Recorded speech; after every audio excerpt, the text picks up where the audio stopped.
današnji odlomek iz Matejevega evangelija. Zelo na koncu njegovega evangelija piše, je zapisano v njem takole. Tedaj jim Jezus reče, učencem, namreč svojim prijateljem, ne bojte se, pojdite in sporočite mojim bratom, naj gredo v Galilejo, tam me bodo videli. Zakaj ravno Galileja? Zakaj ravno Galileja? Kaj se je tam zgodilo?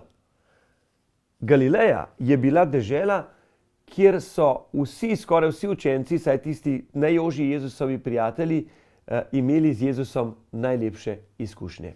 In naša Galileja je pravzaprav vsak kraj ali pa vsak človek na nek način, ob katerem smo nekaj lepega doživeli. Tega morda ne bi vedel, če ne bi enkrat en fant, ki se je odselil iz naše župnije, po letih prišel na obisk in potem je takole se malo razgledoval in rekel, tukaj smo se imeli tako lepo. In sem si rekel, evo, to je bila pa njegova Galileja. In zanimivo pri temle odlomku je še ena stvar. Se pravi, radi hodimo na te kraje, kjer smo se lepo imeli. Zanimiva pa je še ena stvar.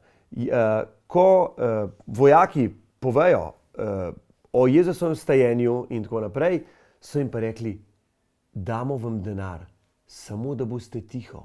Vzeli so denar in so bili tiho. Ampak zapomnimo si, otroci, katerekoli odločitve, ki grejo skozi denar, se pravi, da bomo imeli od tega korist, niso dobre. Karkoli bomo naredili zaradi koristi, pozabite, je že zgrešeno. Delajmo zato, ker je prav. Srečno!